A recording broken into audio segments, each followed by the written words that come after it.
Welcome back to WNBA Updates. What happened Monday night in Indianapolis wasn't just a basketball game. It was a pressure cooker that finally blew its lid, and the fallout is still raining down. The Indiana Fever beat the Phoenix Mercury 86-77 at Gainbridge Fieldhouse. But if you tuned in expecting to talk about a comeback victory, you came to the wrong conversation. Nobody is discussing the final score. What people cannot stop. Explosive. You had Myisha Hines-Allen that got run out of the game, thrown out, right?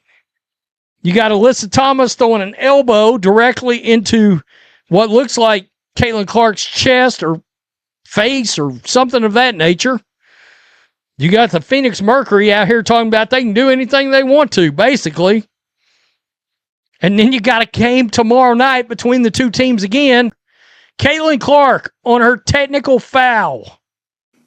Up the tech tonight, fifth of the season. Yeah, it's ridiculous.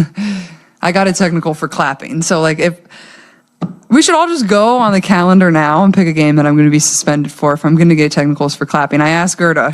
Gerda said that I got a technical for clapping. So, if any technical should be taken away, it should be that one. If it's truly for clapping, that's what they said they gave it to me was for clapping. So it's just talking about is a fourth quarter that devolved into something that looked less like professional basketball and more like a slow-motion street fight with referees caught in the middle. 6 technical fouls, 1 ejection, and the most talked about player in women's basketball walking off that floor with fire in her eyes and something to say at the microphone. So let's get into all of it because this story has layers, and if you only take one side of it, you're missing the full picture. You want to know the exact moment the fuse got lit? It came late in the fourth quarter. Caitlin Clark and Alyssa Thomas were fighting for a loose ball, the kind of scrappy possession that happens dozens of times every game.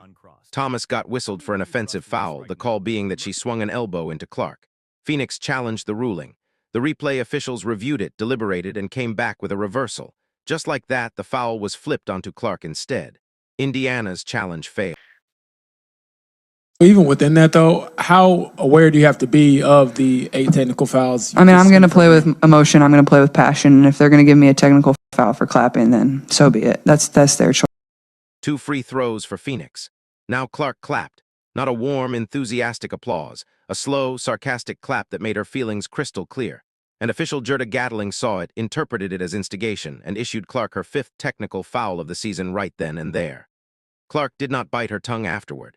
She walked to the microphone and told the room exactly what she thought, naming Gatling directly and calling on the league to pull the tape and review the situation themselves. She was blunt, she was emotional, and she was very, very specific. "I got a technical for clapping," Clark said. "If that's so, I'd love to know, but obviously, that's what I went to Gerda and said. I said, why'd you give me a technical foul? She said, because I was clapping and instigating. I said, okay, then you just don't like competitive basketball. And that's just facts. That's just what they're giving technicals for now. We should all mark our calendars for when I'm going to get suspended." And here is the uncomfortable truth sitting underneath all of that frustration. She has a point worth examining, even if you also believe she could manage her reactions better. Let's talk about what 5 technical fouls actually means under this season's collective bargaining agreement, because the math is genuinely alarming for Clark and for the Fever organization. Technical number 5 costs Clark $1,000 out of her own pocket. That stings, sure, but $1,000 is not what's keeping people up at night. The number that matters is 8. 8 technical... Clapping is now instigating, but throwing a bionic elbow is not, right? Throwing this bionic elbow right here. Let's just jump right there. Thomas coming to take a look at. Throwing this elbow, that's not instigating. Oh, yeah, that's not going to go. Throwing the bionic elbow is not instigating, right? That's not going to. We're not doing that. Fouls in a single regular season triggers an automatic 1-game suspension under the new CBA. Every technical beyond that costs Clark another game on the bench. She is sitting at 5. She needs 3 more before she's forced to watch a Fever game from the tunnel in street clothes. 3. And her most recent one came because she clapped after a call she disagreed with. Now, Fever head coach Stephanie White was measured in her response. She gave the officiating crew credit for eventually getting a handle on the chaos. But she also acknowledged, plainly and without sugarcoating it, that Clark has to be more aware of where she is in that technical foul count. She said some of those technicals are products of the game's intensity and hard to avoid. But others, In White's own assessment, contact is initiated by Caitlin Clark. She comes across the arm, into the body and hip of Thomas. The result of the play will be 2 free throws because of the defensive foul, and we're in the penalty. This is a successful challenge. The timeout will be charged to Indiana because they're are avoidable. Clark is skating close to a line she genuinely cannot afford to cross. That tension between competing with passion and protecting herself from a suspension is one of the most compelling subplots in the entire WNBA right now. Clark herself basically said she's not interested in toning it down. She plays with emotion. She plays with fire. If the league decides clapping is a punishable offense, then so be it. That's her stance, and a massive portion of her fan base is standing right behind it. The Clark technical was not even close to the only incident on Monday night. Once that loose ball play lit the match, the entire fourth quarter went up in flames. Sophie Cunningham and DeWanna Bonner stepped to each other on the floor. Sophie Cunningham in all kinds of situations in memes right now. Tomorrow night. I think tomorrow night's an issue. I think tomorrow night is an incident waiting to happen. Playing the Mercury. Like, that's the one thing that we have not had so far this year, has been the incidents towards Caitlin Clark, which last year had several right out of the gate, right? Pointing fingers, voices raised, not backing down from one another. They drew offsetting double technicals. Meanwhile, Alyssa Thomas and Myisha Hines-Allen got physically tangled up to the point where they had to be separated by teammates and officials. Double technicals again, both of them in the book. Then on the very next possession, Hines-Allen shoved Bonner. Technical foul number 2 for Hines-Allen, automatic ejection. She was done for the night and had to make that long, frustrated walk to the locker room while her teammates tried to hold things together on the court. 5 players hit with technicals in 1 quarter. 1 player thrown out of the game. And the technical that most people are still talking about below. The Mercury got beat. They're going to be mad because what happened is, well, not only are they thugs and this kind of ball they play, but they were getting their ass beat. They were getting their ass tore up at that point. So they started losing their tempers. It's what thugs do. Yeah. Yeah. When they can't be the bully, they don't know how to handle it. Tell me what you think. Peace. Belongs to the woman who clapped. The fourth quarter, by the way, took roughly 44 minutes of real time to play out. Between the stoppages, the reviews, the technical proceedings, and the general chaos, what should have been 15 minutes of basketball became a televised spectacle that the league office almost certainly watched with their hands over their faces. And while all of that was happening, Alyssa Thomas went out and quietly put together one of the more impressive individual performances of her season. 19 points, 9 assists, and in the middle of all that bedlam, she became the fastest player in league history to reach 500 assists with a single franchise. That milestone got almost completely buried under everything else happening around it. The basketball itself became a footnote to the drama. Here is something that casual fans might be missing when they look at Monday's blow-up. This is not random bad blood between strangers. There is personal history woven through every single one of these confrontations, and understanding those connections tells you a lot about why this particular game turned into what it did. Riquna Williams had a brief, messy stint with the Indiana Fever last season before that situation fell apart, and she ended up with the Phoenix Mercury. The Fever roster never fully moved past how that ended. So when Williams and Clark got tangled up early in that fourth quarter and Williams refused to step back, that was not just competitive chippiness. That was an old grievance resurfacing on a national stage. Now add this layer. Alyssa Thomas is not just a Mercury forward. She is Riquna Williams' fiancée. So the moment Williams and Clark started exchanging words, Thomas was always going to get involved. That is not a basketball decision. That is a personal one. Myisha Hines-Allen jumped in to back up her teammates, got into it with Thomas, and ultimately paid for it with that ejection. Clark later made a point of publicly calling out Hines-Allen in a positive way after the game, giving her credit for having her back when things got heated. These are not random flare-ups colliding randomly on a basketball court. This is a whole web of loyalty, personal history, and unresolved tension detonating simultaneously in front of a packed house and a national television audience. And then there is the DeWanna Bonner and Sophie Cunningham element. Bonner was actually a member of the Indiana Fever last season before that relationship soured, and she landed with Phoenix.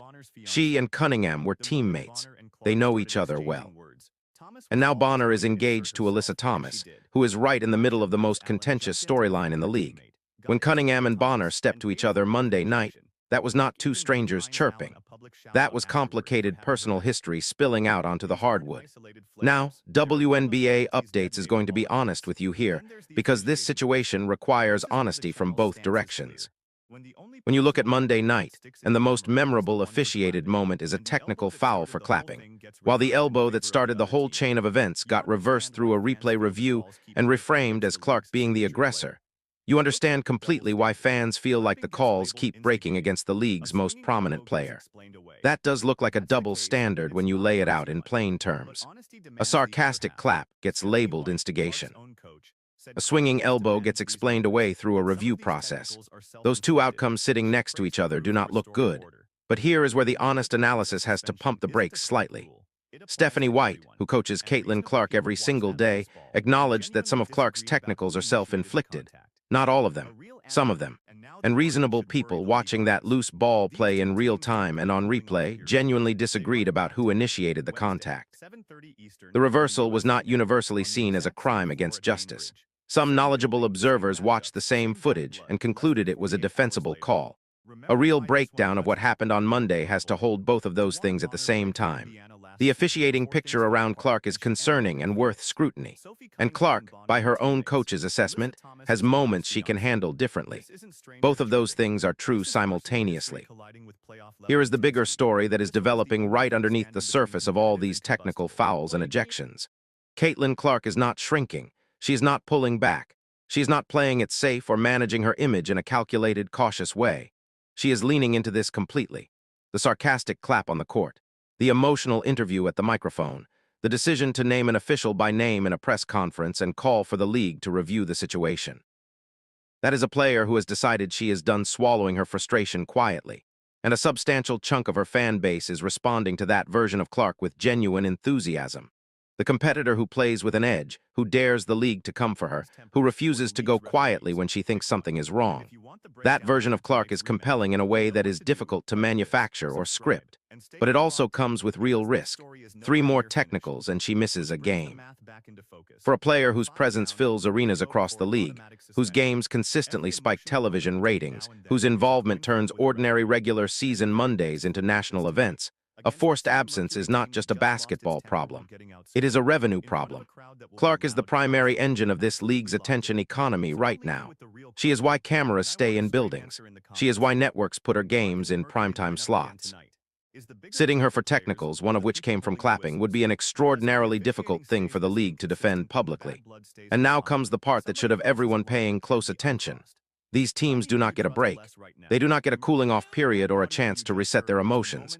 They are running it back tonight, Wednesday night at 7:30 Eastern on the USA Network at Gainbridge Fieldhouse. Same building, same floor, same matchups.